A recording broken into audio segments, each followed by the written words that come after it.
Good evening, everybody, and a very warm welcome to tonight's event, Talking Climate. We need a new climate in narrative. So please note that this event is being recorded. My name is Sai Chen, and I'll be your MC today, joining you all from the unceded territories of the Musqueam, Squamish, and Tsleil-Waututh. I'm a climate policy researcher. I use data to tell stories about climate and energy policies and make them easier to understand. I'm also a new board member at the West Coast Climate Action Network, or WECAN, which is hosting this event. So tonight's event is an interactive discussion. We hope with time for a breakout, followed by presentations from Amber Bennett from ReClimate and Guy Dauncey from West Coast Climate Action Network, with time for Q&A with our speakers. First, we're going to have a land acknowledgement from Doug Kortmansch. Over to you, Doug.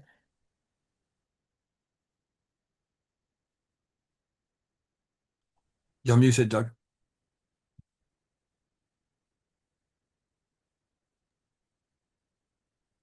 Okay, I'm managing my controls as well.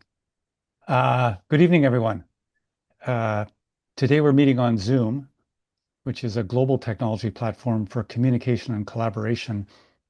And I wish to acknowledge the land with a capital L, the land, air, water, and spirit of our Mother Earth and the global indigenous populations from whom we learn in our own local context to apply indigenous knowledge to our situation on the lands we need to learn to steward.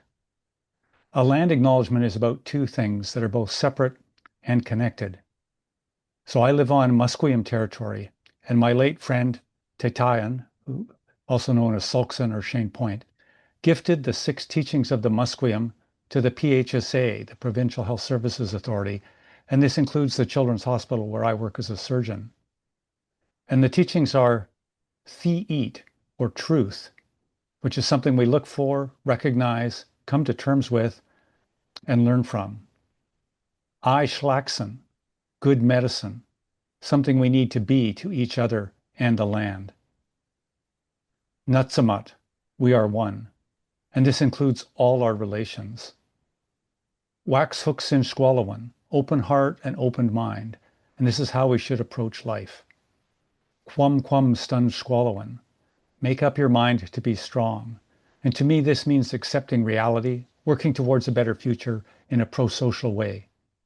And finally, Timathit, do your best. After all, that's all you can ask of anyone and all you should ask of yourself.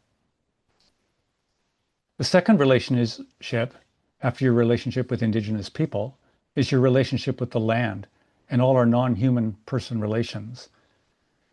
In the book Animism, Respecting the Living World by Graham Harvey, he notes there are 2 kinds of relationships, intimate and hazardous.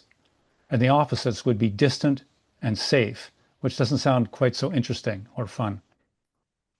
Anyway, we have a great deal of trouble with our non-human relationships. But if you think about it, think about your relationship with your dog, and then think about your relationship with the tree on your boulevard, and you will realize that your dog has a completely different relationship with the tree than you do, perhaps more nourishing. So today, we honor Indigenous resilience, fortitude, resistance, and the determination to sustain their cultures, their teachings, and their reciprocal approach to life. And now that we also make our homes on these unceded lands, we too have a responsibility to care for them. Our relationships may be intimate or distant, hazardous or safe. We must honor them all. Give thanks to your local Indigenous nation and learn from them how to be a good steward of the land where you reside, and be grateful to the land and love the land. Achukila. Thank you so much, Doug, for that thoughtful acknowledgement and to ground us in it. So our purpose in gathering tonight is to share ideas and insights on how to talk about climate today. Do we need new language, new narratives when it feels like climate issues have been overshadowed by other concerns like cost of living and housing? And what do these narratives look like? We hope this is going to be an interactive discussion to learn from our speakers, Amber and Guy, and also from each other. So if you haven't done so already, if you can, please put your name and also where you're calling from tonight in the chat. And just, to get to know each other a little bit better, see how you all are involved in climate and in thinking about climate engagement with other folks. Before we dive into our presentations, we're going to do a little bit of a warm up by breaking out into groups of 3 or 4 people for 5 minutes. So we're going to go into groups. Guy, are we ready to Yep, divide all folks ready to up? roll. And then we'll come back here in five. And in these rooms, we'd like you to share with each other how are you engaging people on climate? And we'll also put the question in the chat so that you have that. So happy chatting, and we'll see you in a bit.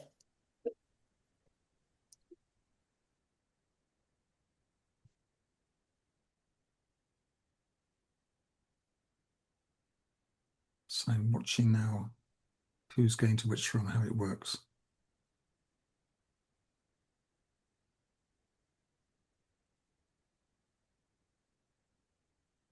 Oh, we're down to 13. Everyone except 13 has gone to a room. Yeah. I didn't assign you, Sai, or you, Doug. So if you want to go to a room, You can go stay yeah, here. someone has to stay here for people Yeah, I'm arriving fine to stay. and people getting stuck and getting lost and stuff like that. Yeah. So it's just 9 people. Hi, could somebody send me to a room again, please? Sure, Tom. Let me just find out where you are.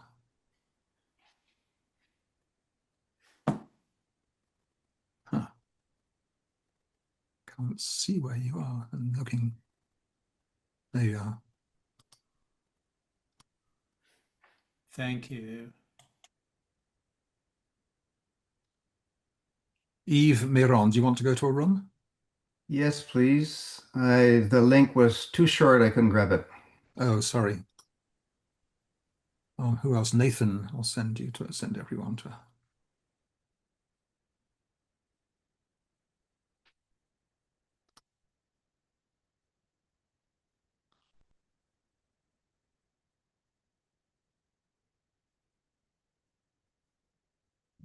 And that's just 6 of us left who's still here.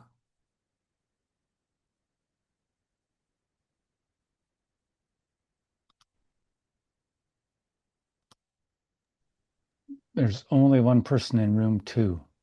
Okay, thanks for that. I will put her in. Yeah.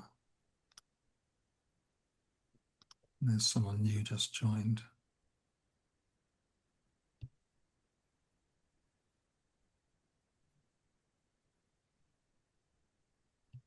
Leanne Johnson, that was me. I'll put her in room 2 as well. And who's Anne Grube? Yes. Just scrolling through.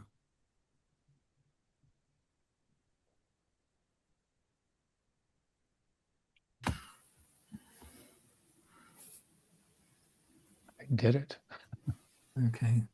And someone new has just arrived.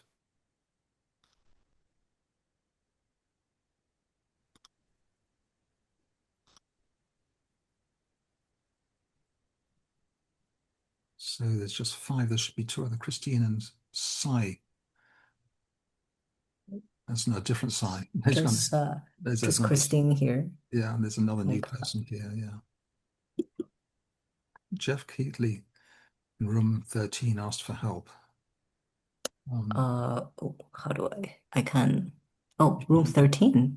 Yeah. Oh, okay. I can go try to Can you see go if and check it there's, out? That'd yeah. be great. Thanks. Yes. And Christine.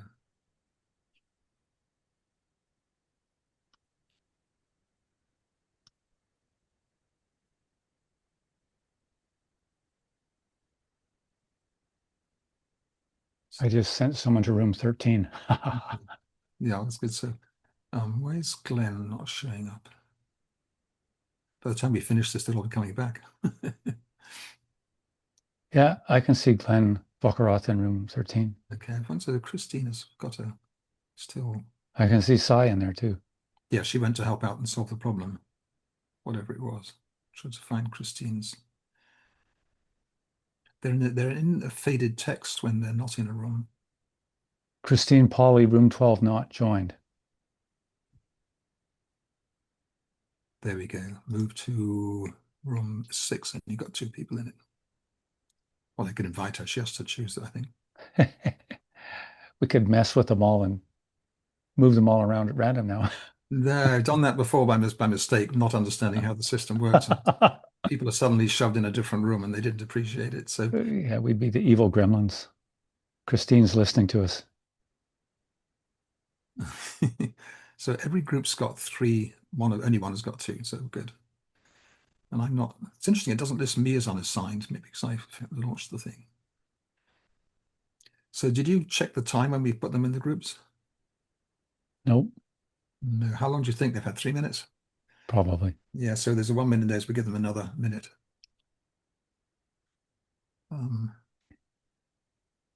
We've got, yeah. It says 3 participants. Who's Yumi and Christine? Yeah, she's not. Okay. She may be making coffee and getting supper.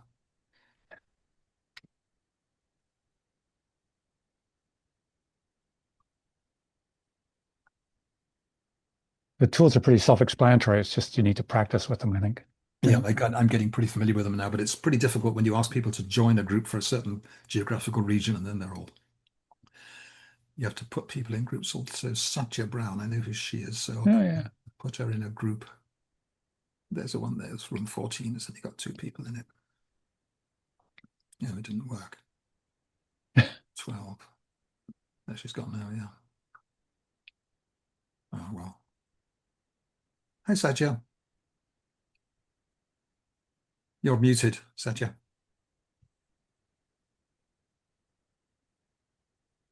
Anyway, what I'm saying is everyone else is in small breakout groups, but they'll be finishing in a minute, so you may as well just stay with us, I think. Yeah, but you're still muted. We can't hear what you're saying. Your wisdoms are being lost in the Zoom ether.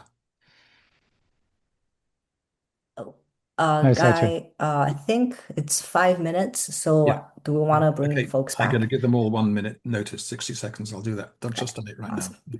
Cool. Thank you. Where did you put Amber? I no idea. It was automatic. It was random assigned. So I can close that now. We're going to see that the government's pushing LNG all the time, which is So who's talking to us? based on some. Oh, Jeff, I muted you. You had your radio on there, Jeff, or something.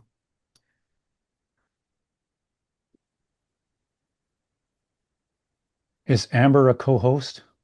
That's a Ooh, very yeah, we should make Amber a co-host so she can yeah, share. but you've got to find it while you're introduced. I'll do it while you're because I can't find her until she's a participant again.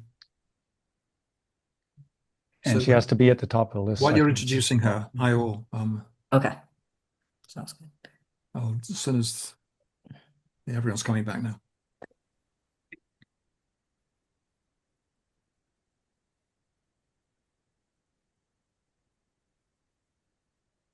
Hello. Well, welcome back, everybody. Hello. Hi there.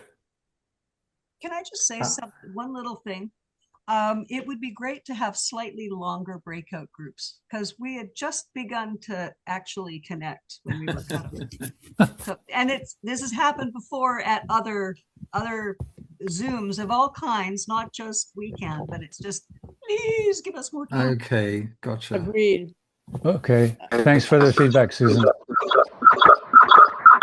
Oh, someone needs to mute. Who's that? Yeah. Can you all mute yourselves? If you're not muted.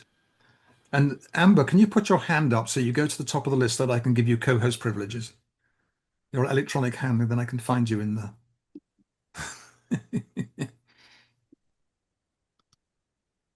Okay, I've done it. Co-host. Oh, there's Amber. All right. Okay. Hey, great. Yeah, so welcome back, everybody. It sounds like y'all had pretty good conversations that, the wishing there's more time. It's great feedback. Thank you for that, Susan. And I hope you had interesting discussions. I got some ideas flowing. Next up is going to be our first speaker, Amber Bennett. Amber is one of Canada's foremost climate communication strategists and capacity builders. She is the founder and executive director of ReClimate, a nonpartisan center based at Carleton University dedicated to research, training, and practice in climate communication and engagement. Through ReClimate, Amber helps leaders and organizations build trust, strengthen public understanding, and increase support for climate action. Her innovative work and leadership have earned multiple awards. Welcome, Amber.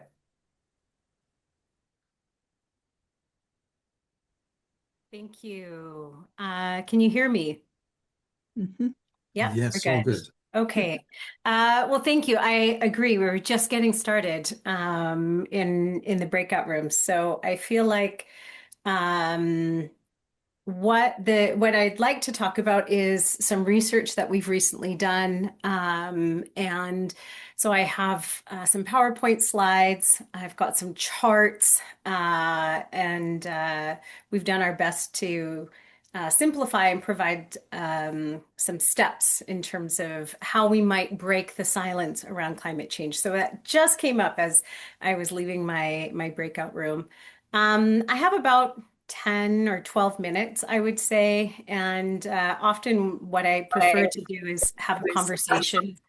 And so I'm not sure exactly what the format is, but I'm really happy to take questions and to kind of talk about the things that people are most interested in. All right. So, Share screen is what you want. Find your slides and then share the screen. And we'll do a Q&A after you before I speak. Yeah. okay. You had it before. It should work. There you go. Yep. Yeah. So yeah, as mentioned, ReClimate, we're about 3 years old. We're based at Carleton University, and we have a growing network of about 6,000 people across the country. Often those people are professional communicators in one way or another, different levels of government, researchers, some of the climate advocacy groups, environmental groups, but also media, business, healthcare, and a growing kind of diversity of sectors. And we are run by a small team, small but powerful team. And if you haven't taken a look, I encourage you to visit our website. We have a great blog where we either have guest bloggers come in, or we're addressing kind of current topics, or we're unpacking some of the research that we've done. And there's also a resource library there in which you'll find the guides and the background technical reports on the work that I'll be talking you through today. So, as everyone knows, there's a climate silence in Canada. I think that we're always excited when we hear the Prime Minister finally say the word climate change. He likes to, more often than not, talk about sustainability or other kind of ways he enters through the side door. Similarly, you'll see the same thing happening in various sectors. The tension for businesses that operate in the United States as well as Canada has meant that many kind of international corporations have also stepped away from climate commitments or talking about climate publicly. And that leadership is really important. It has a knock-on effect. And what we know, though, is that the concern about climate change hasn't gone down. And so every year, ReClimate, we do a roll-up of public opinion. This year, our report will come out, I believe, on June 12th. This is the 5th year that we've done this. And we look across, upwards of 120 public and private public opinion surveys, and we track certain indicators. And one of them is concern about climate change. And year over year, we see that as a durable indicator. And certainly kind of in a topically, or cyclically, often tied to wildfires or certain climate impacts, you'll see the concern about climate change spike. But overall, about 75% of Canadians say that they're concerned about climate change, and that number is really roughly the same across the country, even if you're looking at Alberta or Saskatchewan, and that is consistent year over year. The problem is, though, that we actually don't think that others care about climate change as much as we do. So this graph is showing a couple of different things. One, how concerned or how often do we think about climate change? And, just under half of Canadians would say they think about it once a week. But then we think that the rest of Canadians, only about a third of them think about climate change once a week. And then we think our neighbors think about it even less. So we place ourselves, farther apart than everyone else. So while we're all holding this concern, we think that other people don't care as much as we do. And that's called a perception gap. And there's kind of other social scientisty kind of words, but it's this kind of persistence when we think that the beliefs that we hold about public opinion are actually quite different than what they are. And that's a problem because we are social animals. We are motivated to belong, and we are motivated by what other people think about us and what we think about others. And so if we think that no one cares about climate change or that it's not safe to talk about climate change, then we don't. And it has this kind of reinforcing cycle in which the less we hear about it, the less we talk about it, the less concerned we think people are about it, so the less we talk about it, etc. And that's kind of the cycle we're in right now. And it started about let's say 2022, around that time, we started to see a bit of a backtracking, and that tracked really, I would say, with the, kind of oppositional attack on carbon and on kind of climate policy as it had been built out around then. So, the other thing that we do at Every Climate is we do a media analysis, we do social media analysis. We're really looking at and trying to track discourse. Where is the public discourse around climate and climate policy? This kind of spiral of silence is also, we see it in media. And so that it looks like two different things. On the one hand, we just have less coverage around climate impacts or climate policy or climate stories. But we also, more importantly, see major climate events without the context of climate change. So we're reporting on wildfires, or we're reporting on floods, or we're reporting on policy without ever connecting it to climate change. And more importantly, we're not connecting it to the cause of climate change, which is burning fossil fuels.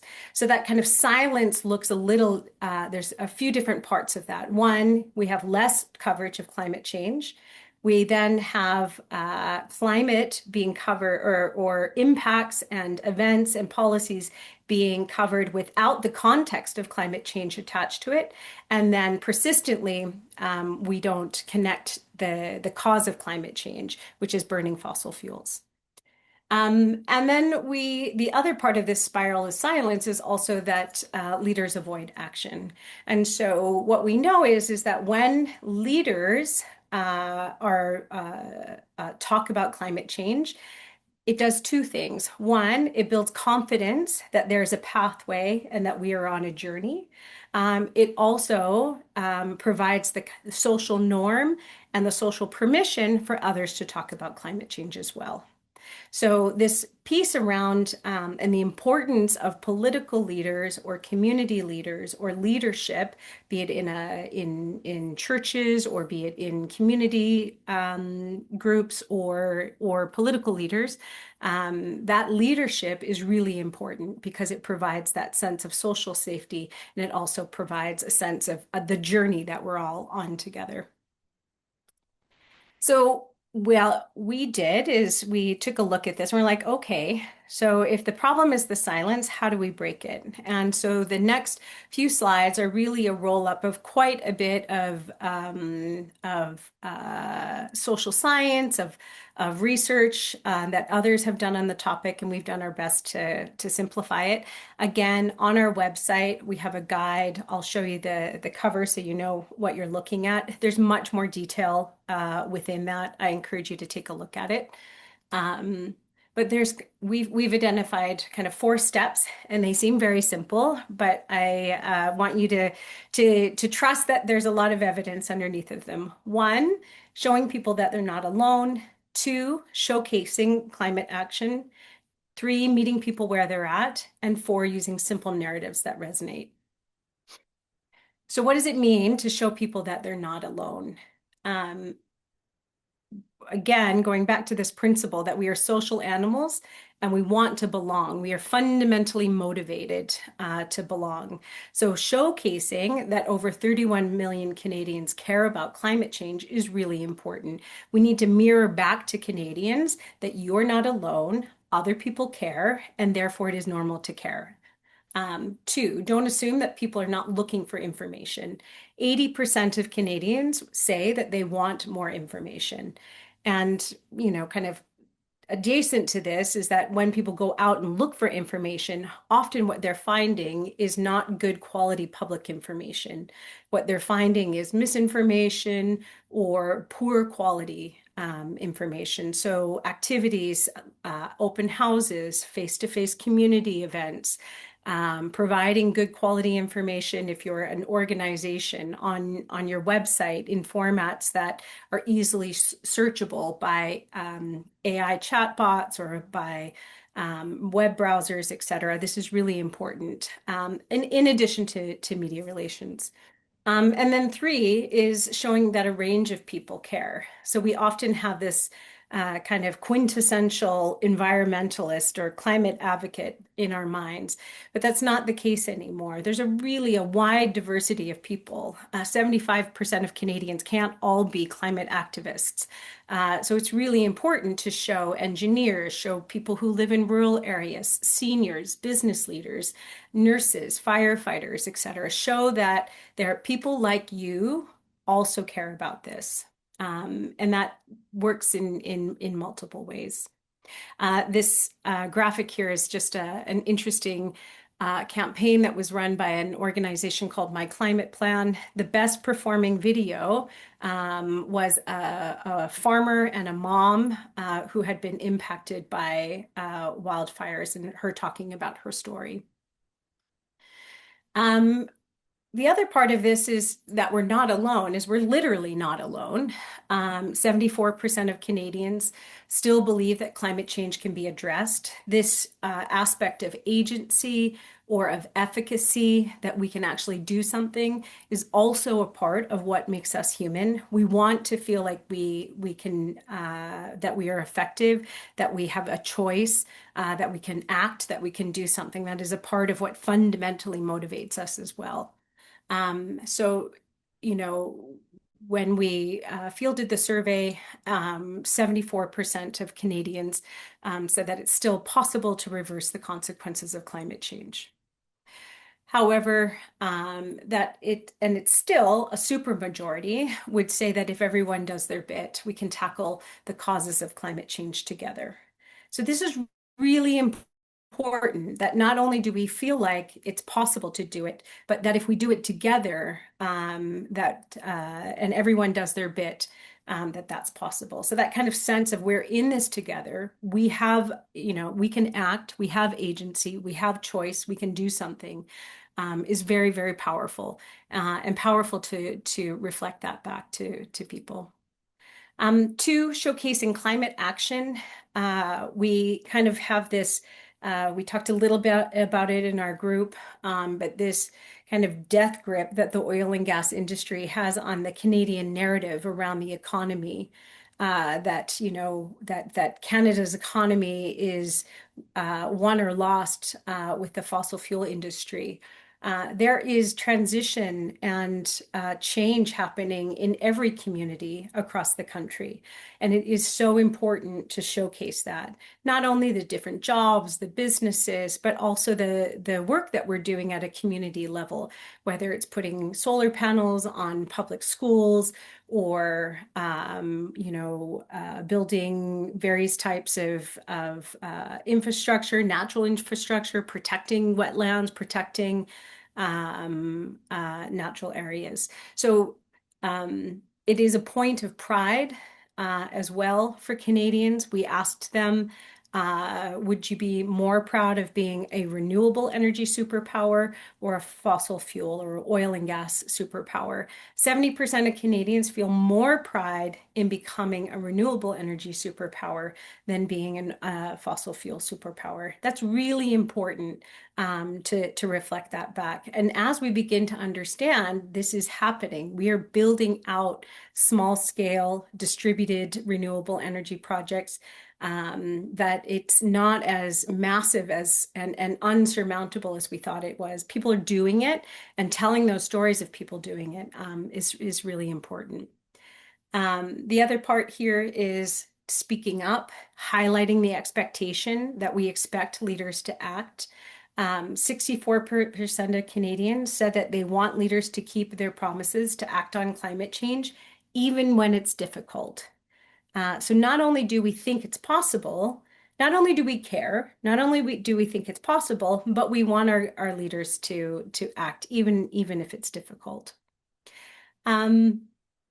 And then showcase that action is possible. I pulled out women specifically, but I would say that also there are different types of audiences, but in particular, women, which would be half of the population, need a bit more confidence on simple things like for technology, access to programs, and people who have gone through, who have done it before, are really powerful messengers.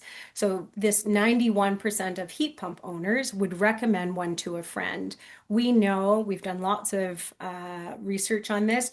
What people want are nonpartisan people who are just like them, to give them the basics of what it was like. How did you sign up? Where did you sign up? What is it like to live with a heat pump? But you can kind of substitute a heat pump for an EV for any number of things. So talking about your experiences are really important because people trust you.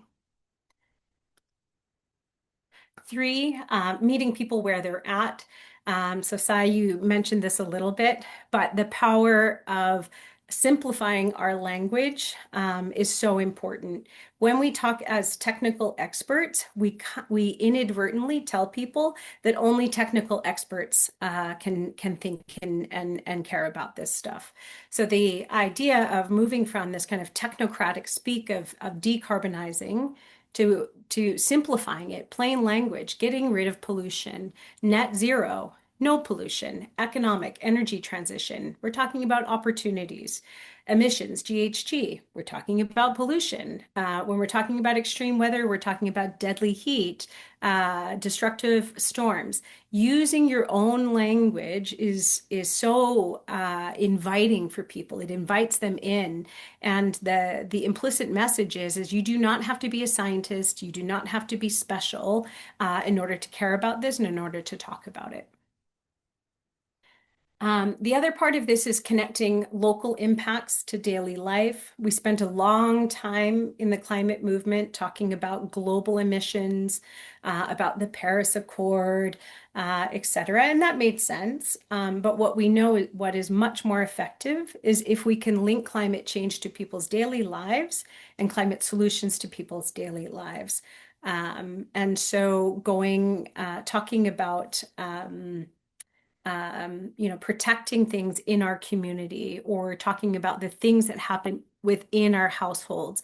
What this does is it provides a level of relatability that then we bridge into kind of the bigger conversations. That's not to say that global targets are not important. Absolutely. They're just not a good public engagement strategy. The other piece here is around listening to understand. We spend a lot of time talking, just like I'm doing right now. But listening is as important. So it shows people respect. It gives you an opportunity to understand what they care about. And, we know that climate change relates to everything it relates to everything. And so by listening to people first, you can understand and better tailor your conversation to what they're concerned about. Maybe they're young, maybe they're concerned about training or what university they might go to. Maybe they're a mom, maybe they live in a rural area and they're worried about forest fires. But listening is important. I'm just going to add this in really quickly. We also did a segmentation. This is based on how much people care about climate change, but it also included social values and political values. Segmentations exist in most countries doing this kind of work. And in this case, we have 5. And I think the important point here is that we've almost exclusively tailored our conversations in the way that we talk about climate change to progressive activists, which is great because there's so many more of them than are currently activated and involved in organizations. But what we also see is a second segment called Civic Nationals, and they're interesting because they are one of the largest segments, aside from the disengaged, but they have very different political and very different social values than progressive activists. So progressive activists, unsurprisingly, I'm going to bet that most of us here are progressive activists. We have progressive values. We care a lot about climate change. We also care about social justice and other progressive issues. Civic Nationals, on the other hand, if you look at the bottom bar here, are almost the most conservative politically. But yet, if you look at the top bar, they're almost as concerned as or as concerned about climate change as progressive activists. I show you this just to say that people are able to be concerned about climate change for different reasons and in different ways. And that we do this naturally as communicators. We will kind of listen and we'll tailor our conversation and we'll meet people where they're at. And for us, for many of the groups that we work with and professionals, we're increasingly understanding and building out communication programs that allow us to talk to these different segments in different ways. I have a couple more slides and then I'm done. And this is just to kind of show that point here around progressive activists and civic nationals being not that far off from each other in terms of their total level of concern. But if you ask them what their social and political values are, they're quite different. Step 4, and this is nearing the end here, use narratives that resonate. So we recently and last fall, we tested a couple of narratives and 2 really stood out. One is around a time to build. So this kind of future forward, positive narrative talking about that this is the time to build Canada's renewable or clean energy future. That this is an opportunity for jobs. It's an opportunity to provide protection against volatile energy prices. It's an opportunity to build out, generational opportunities within our communities. I'll share the actual language of that after the presentation here. The second one that did well and probably best in Alberta was the idea of a pollution blanket. So really getting clear about what is happening. So when we burn fossil fuels, it creates a heat trapping blanket around the earth. And that is the connection to why we need to transition off of fossil fuels. It's because it's creating a blanket of pollution, and that is what's driving the impacts that we see in our local communities, like wildfires, floods, etc. We also tested a few others, net zero, kind of a unfairness or a populist frames, etc. And the idea here is that for some groups that works really well, but not most. So when our recommendation at the moment is to really think about building out this story in the Canadian mind around what is the Canada we want to build? Where are we going? What is the opportunity, positively, to clarify the impacts of climate change, and why we need to transition off of fossil fuels because it's creating a blanket of pollution. And then for others around, the kind of more populist frames of corporate greed and unfairness, et cetera. They work for some, but not for all. And then, I think a final piece here is just around building out trusted communication voices like yourselves. So we so often feel like, why me? Nobody wants to hear what I have to say. In fact, it's really, really important and there's a lot of very simple strategies that you can adopt to have a good, in the back of your pocket, story about why this is important to you, what you're concerned about, what it means to you, what you think is interesting and exciting right now. And then finally, countering mis and disinformation. It goes back to that point where people actually don't know. There's a kind of a literacy crisis, as it were, because we're not talking about the causes of climate change. And so people are encountering mis and disinformation but there's a lot of uncertainty. So they don't know if it's not true or if it's true. And it's not always just bad actors on the internet telling, bad stories. In many ways, we have people are existing in these information bubbles, and they're encountering misinformation without the kind of literacy that they might need to make the difference. So that's kind of the summary here. Breaking the silence is driven by the silence is driven by a misperception, not apathy. Most people care. They're ready to act. They support climate action. And the things that we can do is to normalize that concern, highlight the action that's happening in communities, do our best to just be good human beings, be relatable, be human, and then to use compelling narratives. So these are a couple of the resources that I mentioned, and I encourage you to take a look at our website. Awesome. Thank you so much, Amber, for that very And happy to- informative presentation. Let's, I think just in the interest of time, I think we have time for maybe 5 minutes of questions. Please unmute yourself, raise your hand if you have questions for Amber.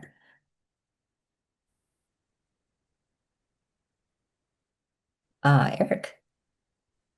Yeah, I'm working on a project around legalizing and normalizing the use of wheelchairs and mobility scooters in bike lanes, and engaging with people with disabilities and their organizations and seniors organizations around this, and also trying to talk about these bike lanes and street trees and this urban agenda as being part of climate.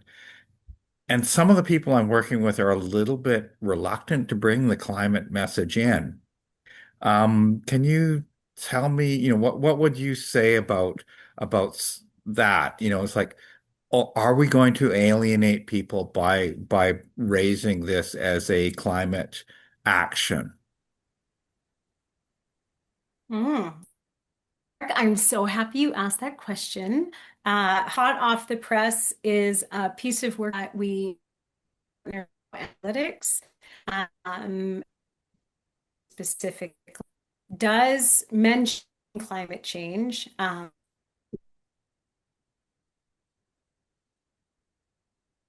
As a co-benefit. Amber, you're breaking up, or we're attaching it to losing an you a little issue. bit. Does it reduce support? Amber,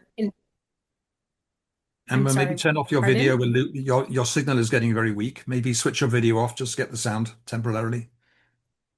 You're getting broken up as you come Okay, across. is that better? Go ahead and try. Yeah. Is that better? And Yes. start again, please. Oh, okay. Uh, yeah. So I was gonna ask that question because it was reported back today. We asked that question because local governments are really struggling with that. They want to know, will it harm progress if I talk about this as a climate initiative? And in fact, it doesn't. Um, it's important, I think, that talk to people about what they lanes. It will have safety and protecting, types of uh, their children or their wheelchairs. And we're losing Is you. not. That's the short answer. I'm going to switch to a hotspot. Let's see.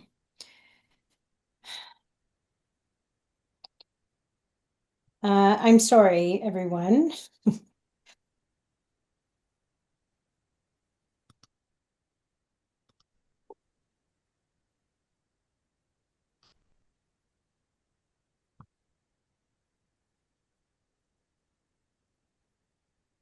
We're waiting patiently for the That hotspot. Is that better? You talk and we'll tell you.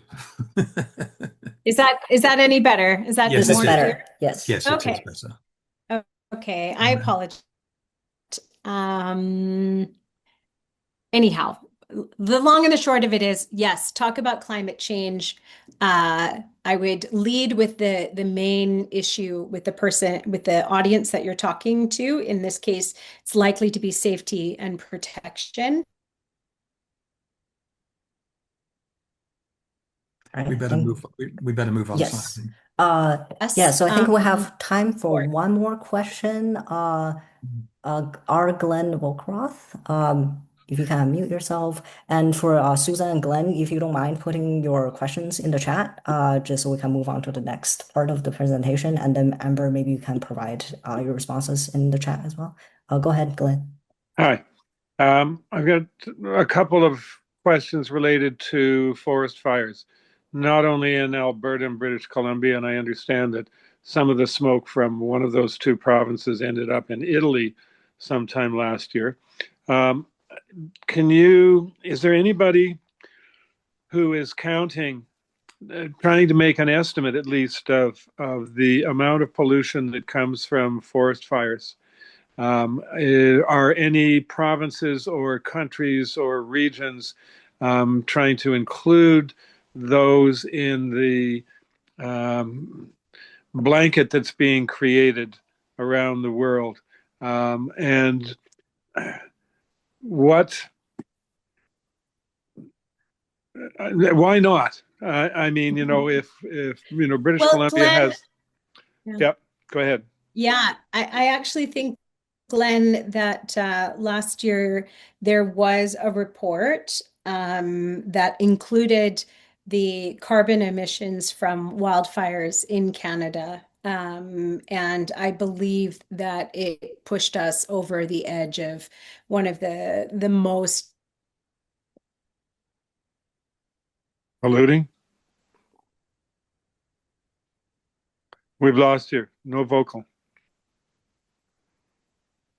So I'll jump in. The Sierra Club did a big study on this. I was just looking for their study right now, but if you Google Sierra Club of BC plus wildfires plus climate impacts, I do remember the numbers coming out, Glenn. Yeah. But the politicians don't talk about it much. Great. Thank you, everybody, for the questions. And I think we'll have our next speaker, Guy Dauncey, for the next part. Guy is the co-chair of the West Coast Climate Action Network, WECAN, and also the author of the soon-to-be-published The Economics of Kindness, A New Ecological Civilization. Over to you, Guy. Thanks, Sai. Let me jump right in with my screen share. Before time runs out. And someone needs muting, I can tell that. David, Grigg, and Eric, can you mute? Mute, and there we go, done. And Eric.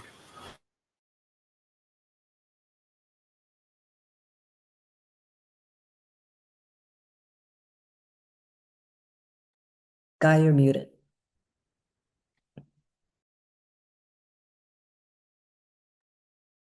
Okay. So we're about helping us to break the climate silence, while at the same time the climate policies in Ottawa are being smashed to pieces. In the current issue of the Weekend newsletter that came out just 2 hours ago, you'll find a lot of detailed references to why people in the environmental community think that the climate policies are being smashed to pieces. So I'm going to share 6 things: the Yale report, a British report on mobilizing silent majorities, the Sunrise Movement in America, then what we're doing in We Can Together about the municipal elections, and then a piece on conversation starters. So this is the Yale report. They found 6 different types of people as well. So they found that 25% of the US population is alarmed. And really, they know it's real, they know it's serious, they know it needs urgent action. And like 27% of the US population is concerned. There are other more issues they're bothered with, but they know it's a concern. 17% are cautious. And Katharine Hayhoe, the well-known Christian climate scientist, says, for people who are cautious, be prepared for them to lead with their doubts and prepare good answers to their questions. They're often dismissed as deniers, but they're open to those findings of serious science. Then we have 6% disengaged and 13% pretty doubtful, and then 11% totally dismissive in the Trump camp. And for this, Katharine says, for those who are dismissive, she says, just don't waste your time talking to them. Let's talk about something else, how the weather's doing, whatever.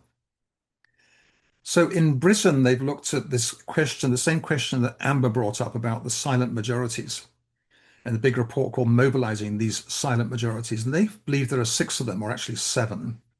So in Britain, the top pale teal color shows the very concerned moves from, I can't do the numbers, but it's increasing steadily. And then the between very concerned and fairly concerned is getting up to 80%.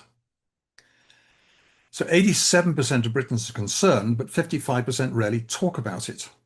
So this majority creates that same spiral of silence. Because they hesitate to share their concerns, they are unaware that others share them too. And that's the spiral of silence. We need global coordination. If we're not coordinated, we don't act. So we remain silent. We don't coordinate, and it goes around that way. So globally, 89% average see climate chaos as a serious threat, even though they're not part of a coherent response yet. Many countries are higher than us in North America.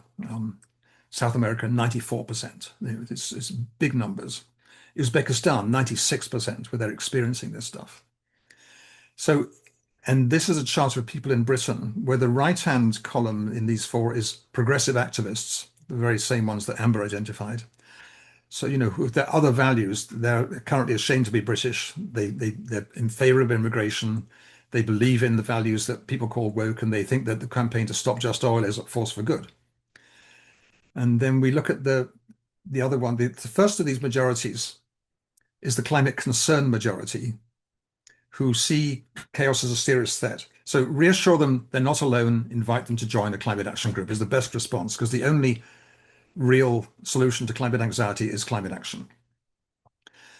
Second group is the climate concern business majority, who believe that new economic rules are needed and that stuff needs to go on, but they don't bother lobbying for them. They're not organized. So possible response there is that invite them to join Weekend's new Green Business Initiative. Now, we've not launched that yet, but we are accumulating. We've got a database so far of 100 green businesses, and we're hoping to get that to 500. And when we've got that far, we'll reach out to them all and saying, how many of you want to join with us in making a difference?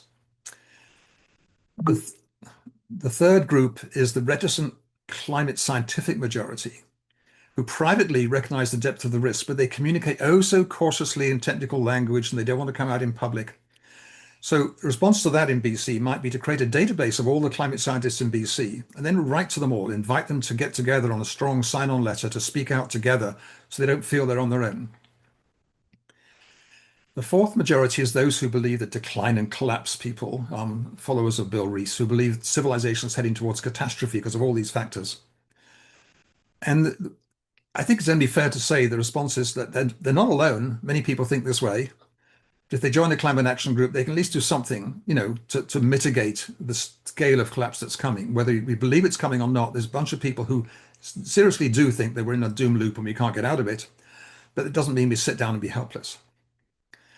The fifth group is the depolarizing majority who hate the culture wars, who hate this antagonism between, the right wing and the left wing, and they just want unity and citizenship. So the response to them is to talk about the need for security against all sorts of threats and how we work together to build a better world. The general sense is that about 72% of people, this was a study done in Britain by Commonwealth, 72% of people live by values of cooperation and kindness, and about 26% live by values of status and self-importance. So there's a big majority that wants to live in a kind, cooperative world. And then you have number 6, the majority who have other priorities.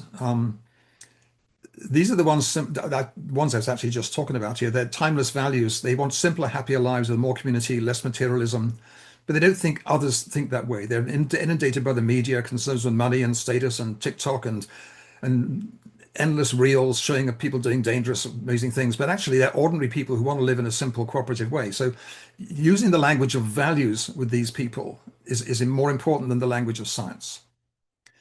The 7th, and that's, responsible response there, reassure them that most people want to live by values of kindness, cooperation, talk about connecting with communities, food security, helping each other. Then the majority that the British Project doesn't mention is this youth supermajority. So climate distress among the young is compounded by the sense that governments and institutions have abandoned them. And the solution is to organize. The only solution to climate anxiety is climate action. So it's something we got on our radar at Weekend to get a database of all schools in the province and all school students and invite them to join a new initiative to bring them together to work for a more determined climate action and strengthen the green clubs and the climate clubs they have in the schools. So moving on now, I want to look briefly at the Sunrise Movement because they've been really successful in mobilizing youth in America around climate issues. And these are just their language, their branding. They're very on brand. They use the same colors, they use the same logos, they use the same banners, but they're not just saying climate, they're saying our future is not negotiable. For the people we love, for the water we drink, our time to rise, we are the majority. You will not silence us, we're determined. And, pass a bold civilian climate core, fight for us, for places we call home, the values of the place we call home. We won't let our futures burn. But notice the colors they're using all the way through, the yellow and the red and the black as their standard branding, and they make a big impact. Fighting for a Green New Deal to, get a civilian climate core and stuff like that. End the oligarchy. They're not ashamed to take on the billionaires and the billions that the fossil fuel companies are making right now in profits. Green union jobs, it's strong alliance with labor unions to say we want strong jobs, we want work together, and there's lots of stuff to be had here together. And then, again, our future's not negotiable, all that sort of stuff.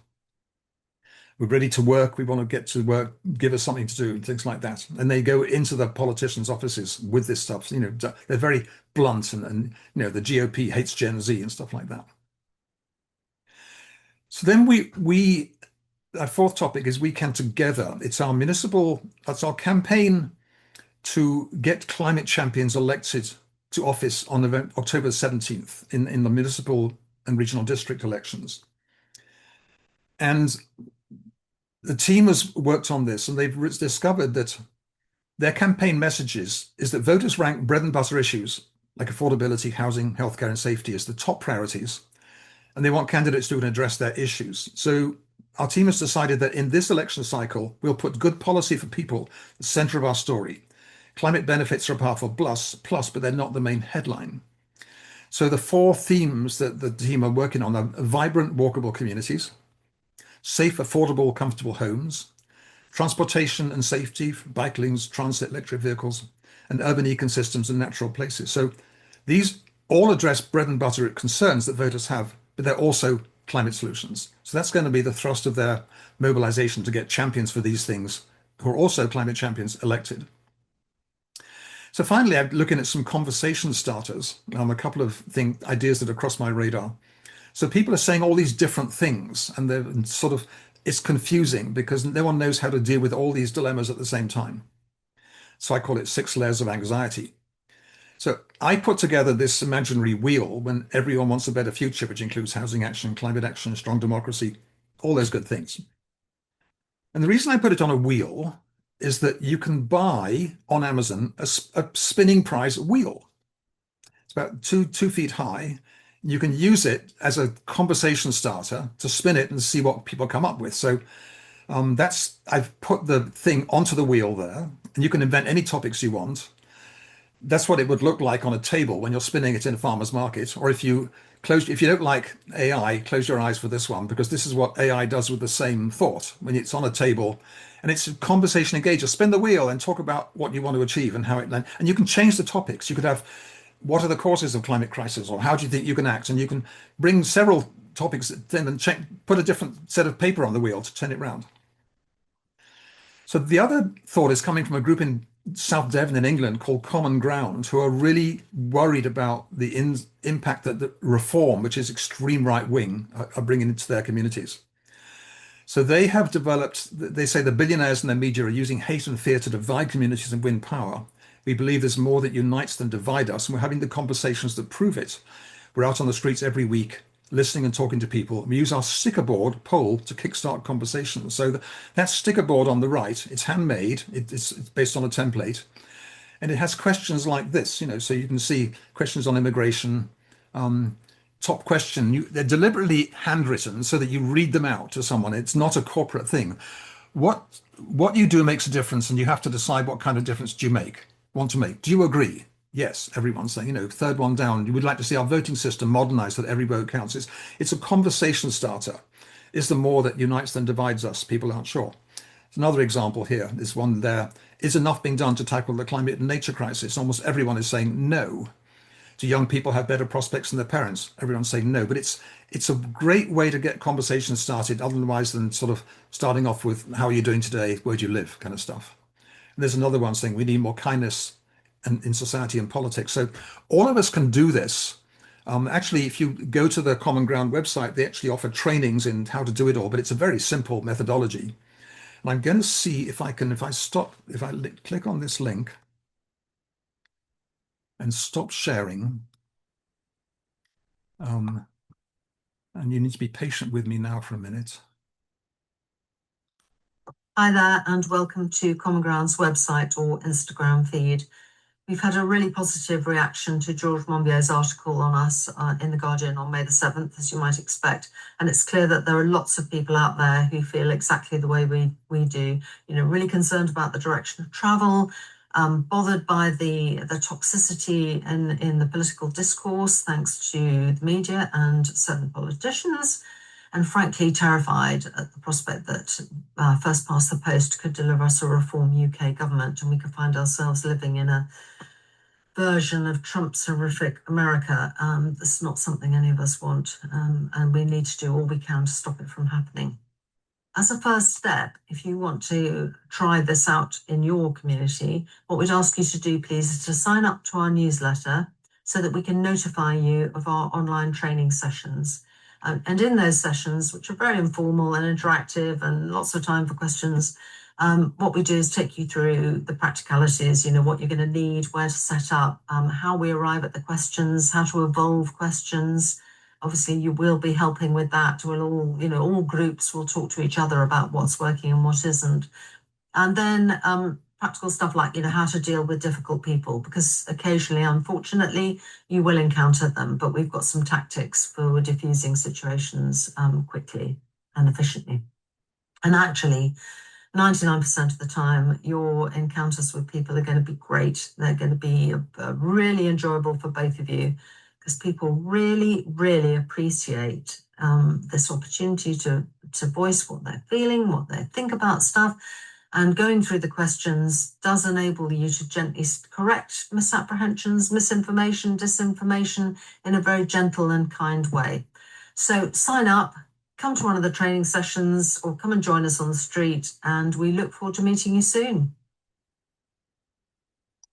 Alrighty, that's the end of my little thing. Great. Thank you so much, Guy. Those were some really interesting and creative examples and tactics that you've shared in terms of engaging folks in climate conversations. We're doing really well on time, so we have about 10 minutes for some questions for both Guy and Amber. So feel free to raise your hand and mute yourself if you have any questions.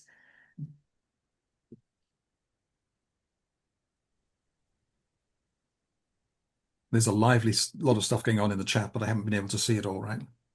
There's a Glyn. Oh, Glenn. Go ahead, Glenn. Uh, I'm wondering, how do we deal with the fact that, say, the Liberals and the NDP, amongst others, have whipping, and so climate progressives within those parties are sort of pretty much silenced by the leaders who control the finances and the nominations and that sort of thing. Meanwhile, the Greens do not whip and seem to be, certainly at the moment, the most climate progressive of the parties. And I'm wondering if it is advantageous to sort of identify as a Green in some way. How do you do it in such a way that it won't offend supporters of the NDP or the Liberals, making the assumption that gaining the odd more, fewer votes that way will turn frighten the leaders of other parties into thinking that maybe they ought to do something more about climate. And I'm wondering, how that should be done and whether it's worth trying, or do you just continue to meet people where they are at? So we do have an answer to that. I mean, I don't want to steer this discussion away from the communication, which is the theme of tonight, and get into party politics, but we set up a lobby group to meet with 19 New Democrat MLAs face to face last year, and they were self-chosen. They chose to come to learn about liquefied natural gas and its impact on climate. And I know there was listening going on, even though they don't have the power to overthrow or to challenge their main leaders in the NDP. That face-to-face conversation is constantly valuable. So we did it in the legislature. People are doing it face-to-face in their constituency offices.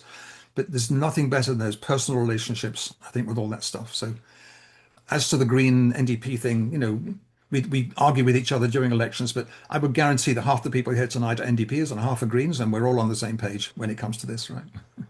Yeah.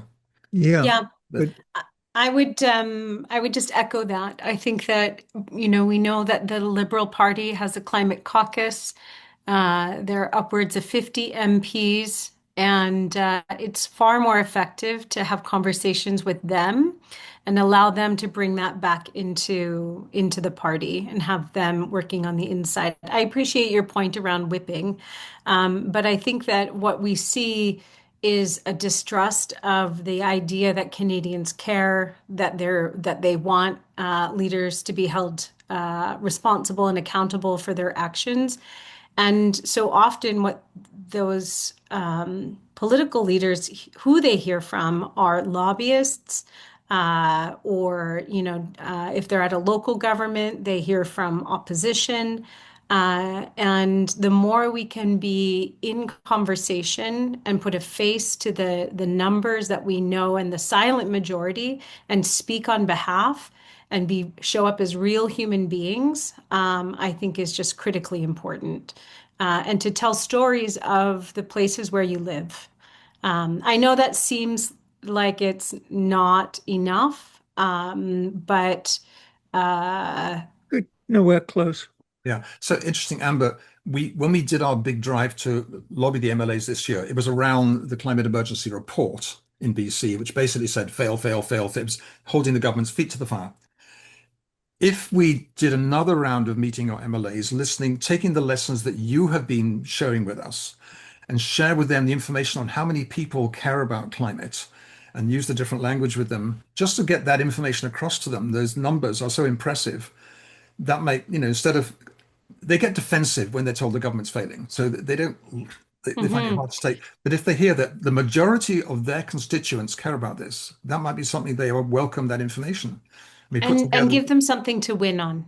yes, and if we had physical printed copies of your report when it comes out in June, we could do a mobilization to the we need to be, well, it could be at home, because when the legislator's not sitting, they're in their ridings. It's the perfect time to meet them. Yeah. And I just want to echo the point that of the 6 priorities that you've identified for the municipal elections, going into a constituent, like into an elected leader's office and giving them something that they can win, that people want, is just so important for them. Yeah. I think next, Fiona. No, Eduardo was next. Eduardo. Yeah. Oh, sorry. The reason I wanted to bring this up is because the topic says talking climate. We need a new narrative. Unfortunately, I have not heard anything new. The narrative is exactly the same, and the same as been hearing for the last 4 years, if not longer. That everything is about silver bullets. We need to stop using fossil fuels, which doesn't really mean anything by itself, or we need to quantify the amount of pollution that forest fires put into the atmosphere, or all that stuff. That's not making any difference. Knowing the cause is more important, but knowing the problem is more. And the problem we have is heat. Everybody understands that. The problem is heat, not carbon, not fossil fuels, it's heat. Every time we burn something, we have an input of heat into it. And I just heard, guy may not agree with me, but we have a problem with heat. So what can we do about it? Let's reflect some energy back into space from the sun before it turns into heat. Let's paint roofs white. And I know you've got the zen of an engineer with wanting to solve these problems. No. I'm not trying to solve the problem. I'm suggesting something that is practical and it can be done. Yeah. Tomorrow. That's great. And we are trying to figure out how to talk to the politicians. I've talked to my local MP, to my local MLA, to my local mayor, and nothing happens. They defend what they're doing. And they're doing means nothing. Thanks, Eduardo. That's great. Okay. Thanks. We got 3 other people lined up before. Sai. Fiona, would you like to go next? I just wanted to quickly respond to Glenn's query, comments about various political parties.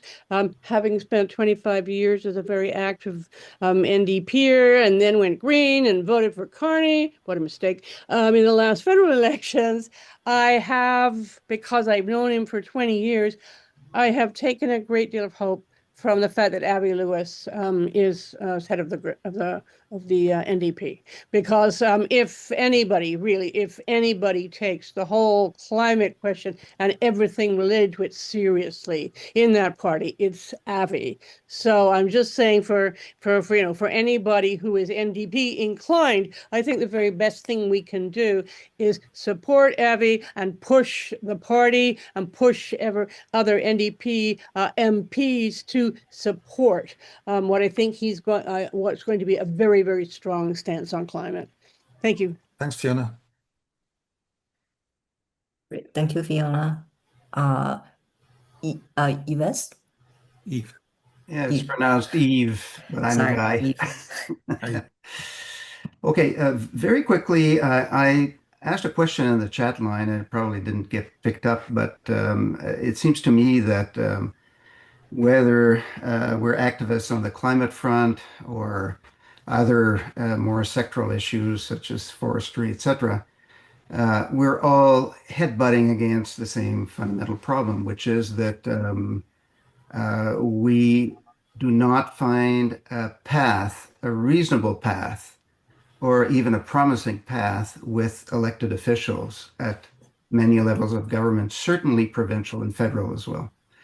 So the question I raised was, how do we break the barrier of loss of trust and even distrust in governments? Because clearly the signals are there for all to see. The only people who get results are the lobbyists and not the people. So any thoughts on that? I'd certainly welcome them.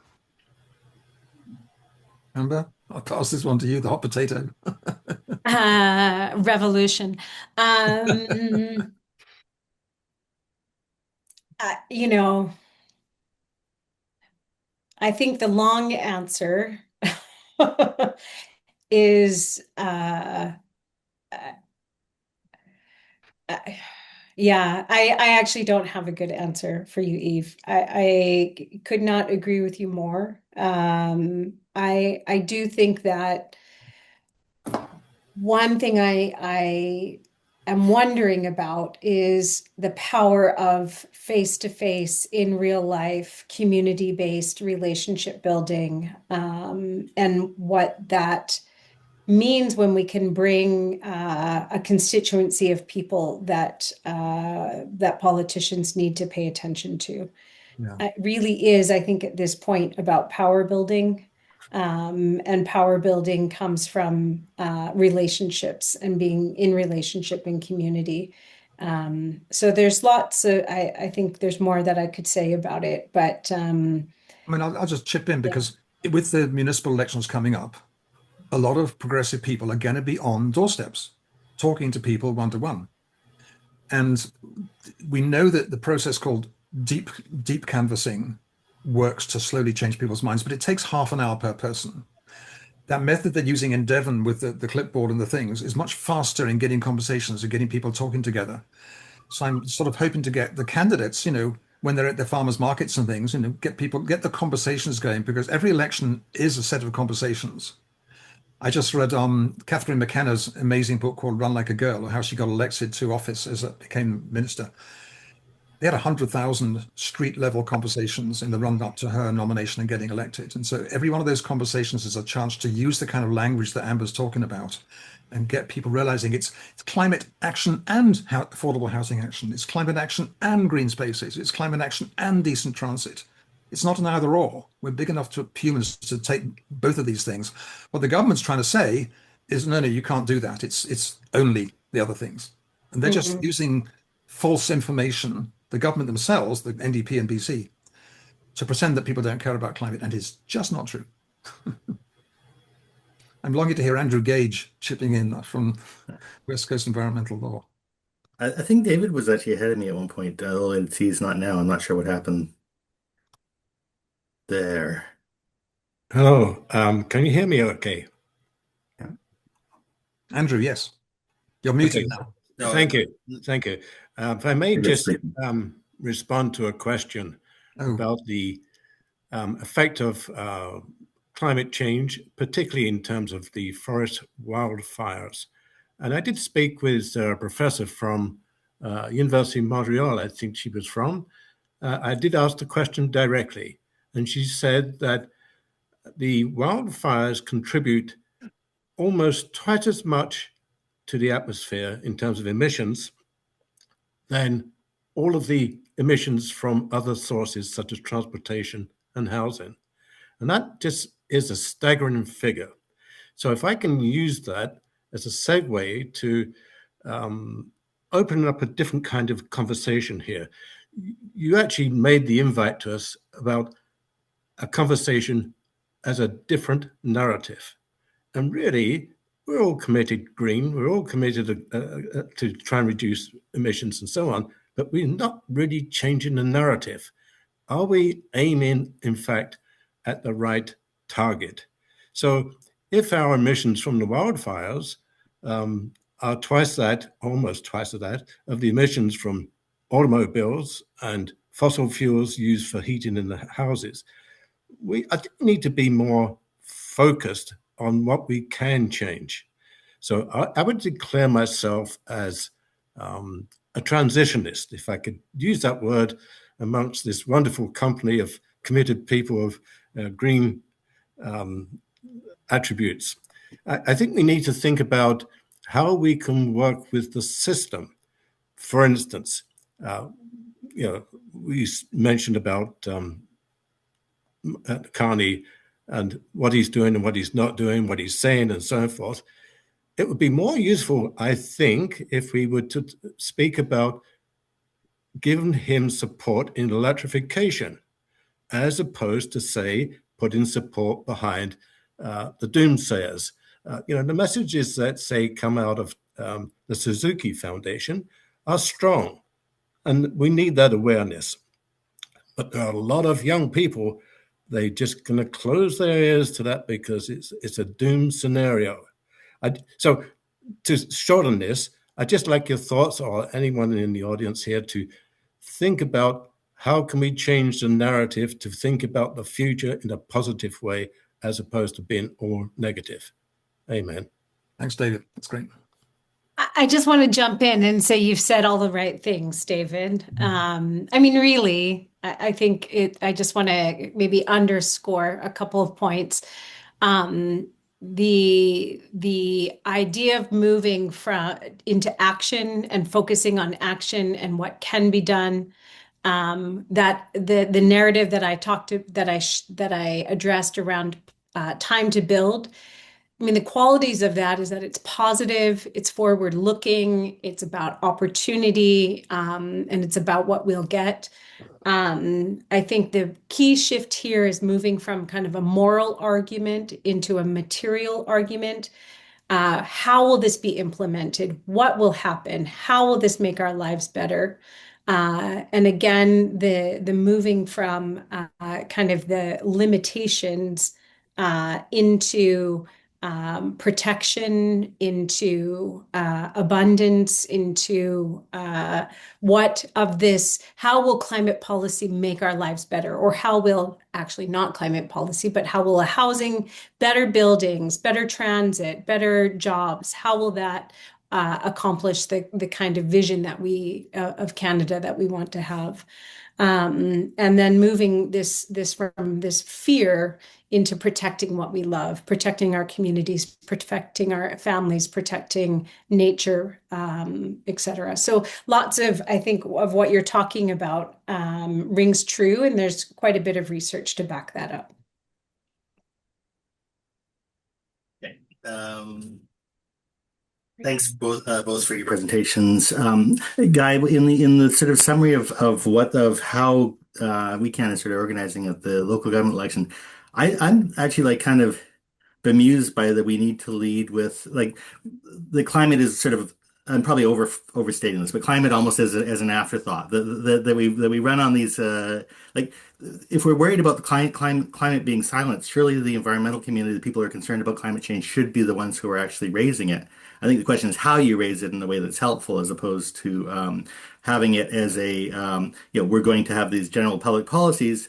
That only is any evidence that people vote more for bike paths than for climate. I mean, one of the things in the polling, the Ecoanalytics polling that was released today that Amber was referring to earlier is the fact that talking about climate change actually is kind of polarizing in the sense that it gets people on the right like incensed and disagreeing with it, but does get people who are civic nationals and the active, politically active, out voting or out talking in favor and supporting it.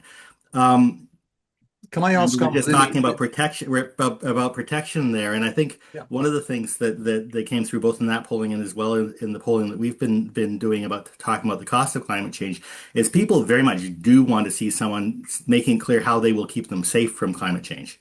Protection is hugely important because we tend to talk about climate change as an abstract thing.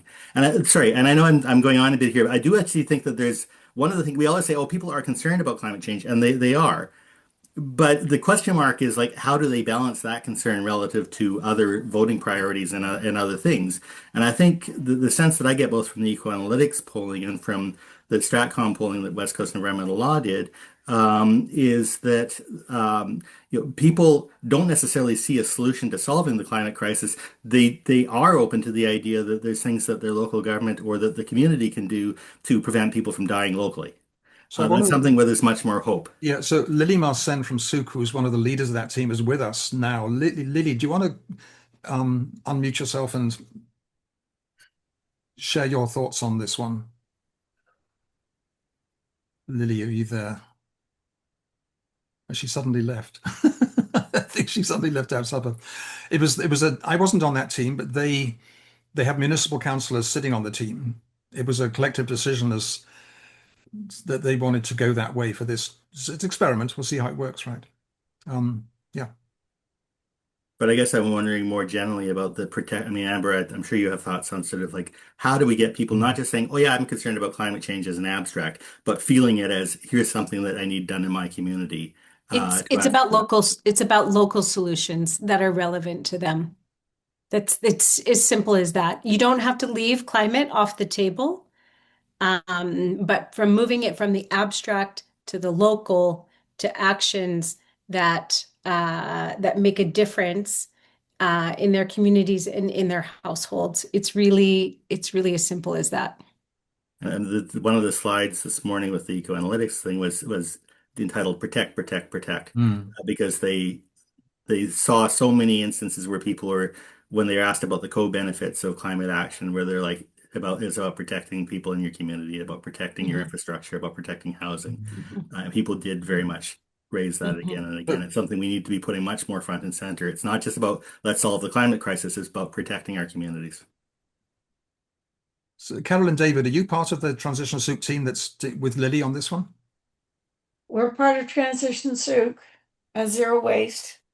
And I think that with all this talk about political stuff, that what we have done has been quite effective, and that is to try to get on the bandwagon, do the best that we can do as individuals living in this society. So we started about 10 years ago to put on solar panels, and we got really wrapped up in it. We told all our friends about it, and even to this day, when David's out and around, he looks at his phone and says, "You realize that we got so many kilowatt hours of energy today? You realize that?" And he talks to people. We have taught many classes on electric vehicles because we wanted to learn about them ourselves, and we got more information. We started talking about, everyone told us, oh, they were too expensive. But then we found out from one of our local, well, not local, but Sydney secondhand car dealerships that deals with only electric cars, that they were selling the first generation Leafs for $8,000, trying to just get rid of them. And they're a great round town car, so why not? Anyway, what we do is we talk to people about how excited we are and how passionate we are about what these things do, about what we can save financially. A friend in Toronto was inviting us to visit, and I said, oh, well, we're driving electric now, and I haven't driven through Ontario electrically yet, so this is going to be a challenge. And we're both getting up there in age. Anyway, we do our personal best, and then we sort of brag about it, but in a soft way, not I know everything, but you know what I've just learned? And you know how much cheaper it is to drive electric? I mean, we fill up, is it 3 times a day if we're driving all day? And it costs us $10 each time. Across the country. So we go across the country. We've done it several times. We go across the country, and it costs us $30 in fuel for the day.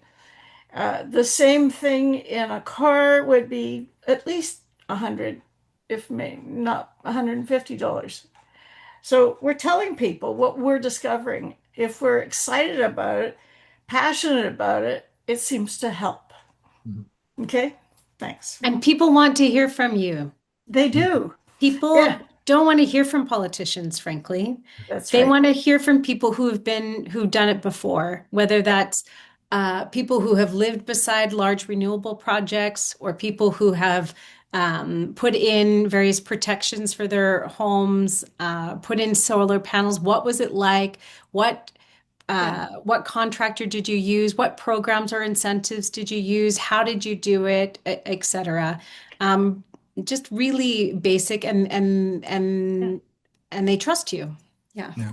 And you keep telling them as you discover things, oh, you know that there's a bit of financial help if you get solar panels right now, or if you do this or do that, heat pump, whatever. Yeah. We've talked to, thousands of people about what we've done, and we've had an awful lot of fun and learned a lot, which I think is important. Yeah. Thank you so much, Carol and David. Anyway, yeah, thank especially you. for sharing that story. What a great way to tie up our event tonight, because I think Yeah. those are the kind of like personal stories that we really want to hear. I've got Go ahead, Guy. I've got Yeah. one piece of new narrative. I didn't share my final slide because I actually am sitting on another new narrative, which I'm not launching until September, and it is actually this new book I've written called The Economics of Kindness, a New Ecological Civilization. It's gone, there it is. Which will be published after 11 years' work this September. And it frames everything around economic issues and how we've been getting our economics entirely wrong because we've been following the economics of selfishness, which is capitalism, and how, the only thing that people think about in capitalism is how can I maximize my capital gain? And so the alternative, the economics of selfishness, is the economics of kindness, and it leads to everything we're talking about. But it's a very big framing about a very positive vision, and yes, a new ecological civilization. So all that stuff, right? Mm. Sai, back to you to wrap things up. Yeah, thank you. Let's all give our thanks to our speakers, Guy and Amber. Thank you for sharing your insights, and thank you everyone for the lively discussion today. Thank you for all of your questions. We're going to be making this recording available later, yeah, hopefully you took away some useful ideas and inspirations for the next time you talk to somebody else about climate. And Guy, do you want to wrap up with some links? I know that you wanted to share. I've lost the script, so maybe Doug, can you put the links in the script? We normally we end up by saying, WeCan is entirely run by volunteers. We just have one part-time paid person, so we really depend on our monthly donors and the donations. There's a link to our once Doug gets to them, our weekly newsletter, which I think probably everyone here gets, and there's something else there. I've forgotten what it was. Doug, it's all going to be in the you finding the links So- before people leave finally? Yeah, I can't seem to send it. Oh, cut and paste it. Yeah, I don't know. Okay. Thanks for joining us from Alberta. I know it's 8:30 your time now, Amber. You passed your. So thanks so much. Yeah. Okay. You take care. Thank you very much. Okay. Bye, Amber. Thank you, everyone. Thanks. Thank you very much, everyone. Have a good evening. Just put the links in the chat. Bye, everyone. Yeah.